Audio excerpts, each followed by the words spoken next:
तो म्हणतो बाबा आत्ताचं आयुष्य आहे हे मी एन्जॉय करतोय, पुढे नाही गोळ्या मिळाल्या मी मरून जाईन, काय फरक पडतोय मला, आत्ता मी एन्जॉय करतोय ना लाईफ. ही त्याची मानसिकता बघून आम्हाला खूळ लागायची वेळ येते. गेल्या कित्येक वर्षांपासून पोराच्या आयुष्यासाठी झगडणारा हा बाप कधीच इतका खचला नव्हता.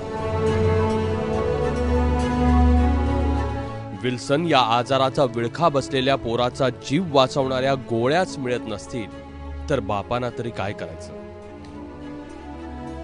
मला आता हार्डली माझ्याकडे एक 50-51 गोळ्या, म्हणजे मी आता त्याला ऍक्च्युअली 4 गोळ्या पर डे आहेत, त्या मी त्याला 3च गोळ्या देतोय दिवसाला, मी जेणेकरून दिवस माझे वाढावेत. त्या हिशोबाने विचार केला तर एक 15 ते 17 दिवसाच्या माझ्याकडे गोळ्या आहेत. पण 18व्या दिवशी मुलाचं काय करायचं हा माझ्या पुढे फार मोठा प्रश्न आहे. गव्हर्नमेंटने ये पेनिसिलिन कंपनीने एकाएक दवा बंद केली, ते आम्हाला न कळताना बंद केली. कंपनीला ते दवा बंद करायचा कायदा करायला पाहिजे कि जब भी दवा बंद करो तो 1 साल पहले इंटीमेशन दे दो और दूसरी दवा प्रोड्यूस करो. कोई देने के लिए तैयार ही नहीं है और महंगी दवा होता है तो मेरे को भी नहीं परवड़ता है और पेशेंट को भी नहीं परवड़ता है. दवाखान्यांचे उंबरठे झिजवून झाले, तज्ज्ञांचे सल्ले घेऊन झाले, पण काहीच उपयोग होईना. या औषधाचा देशात का तुटवडा आहे हेही कळेना. अखेर संतोष यांनी थेट मोदींच्या नावे ट्विट टाकला.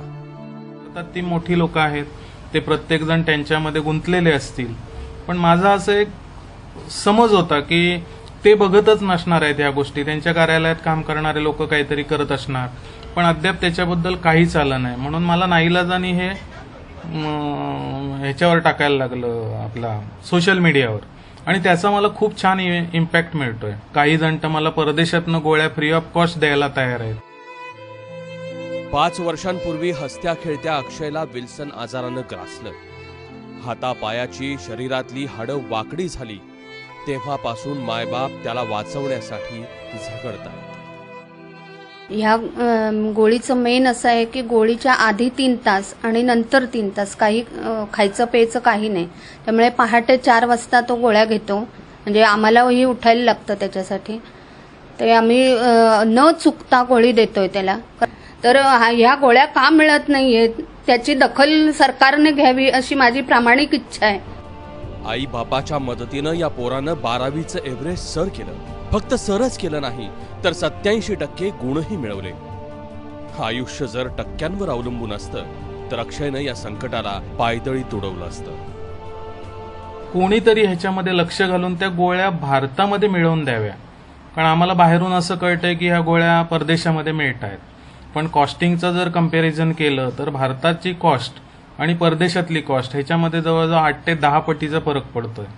आणि एवढी कॉस्ट दर महिन्याला बेअर करणं हे मध्यमवर्गीयाला तर शक्य नाहीये. छोट्या मोठ्या कारणांसाठी जरी ट्विट केलं तरी हल्लीचं सरकार दखल घेतंय म्हणे. इथं प्रत्येक गोळ्यामागे एखाद्याच्या आयुष्याचे काटे मागे सरकतायत. किमान त्यांचं ऐकून तरी घ्या, इतकीच विनंती आहे. मुंबईहून प्रणिता मारणेसह सचिन देसाई, एबीपी माझा, रत्नागिरी.